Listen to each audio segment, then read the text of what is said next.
2000 ஆண்டுகளுக்கு முன்னாடி தமிழர்கள் எப்படி வாழ்ந்தாங்க தெரியுமா? நீங்க நினைப்பதை விட ஒரு படி மேல.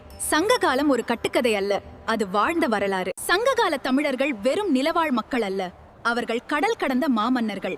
கிரேக்கர் ரோமானியர்களிடம் பொன்னையும் அதற்கு பதிலாக தமிழர்கள் மிளகு, முத்து மற்றும் நறுமணப் பொருட்களையும் ஏற்றுமதி செய்து வணிகம் செய்தனர். இன்றைய நகரங்களின் கட்டமைப்பு இன்றைய நவீன நகர திட்டமிடலுக்கு முன்னோடியாகும். ஆறுகளின் குறுக்கே அணை கட்டுதல், ஏரிகளை உருவாக்குதலில் சிறந்தவர்கள். மேலும் இரும்பு, செம்பு மற்றும் தங்கம் உருக்குவதில் தனித்துவம் பெற்றிருந்தனர். கீழடி அகழ்வாராய்ச்சியில் கண்டெடுக்கப்பட்ட தங்கம் மற்றும் சுடுமண் பொருட்கள் அதற்கு சான்று. முல்லை, குறிஞ்சி, மருதம், நெய்தல், பாலை என நிலத்தை 5ஆக பிரித்து அந்தந்த நிலத்திற்கேற்ப வாழ்வியலையும் பொருளாதாரத்தையும் வடிவமைத்தது ஒரு மிகச்சிறந்த நிர்வாகத்தை மேற்கொண்டனர். காதலையும் வீரத்தையும் வணிகத்தையும் அரசையும் ஒரே நேரத்தில் கையாளும் சங்க பாடல்களின் மொழிநடை இன்றைய நவீன தமிழுக்கு தாய் வேராக இருக்கிறது. அது ஒரு பழைய காலம் இல்ல, அது நம்ம பெருமை என்றதை மறவாதீர்கள்.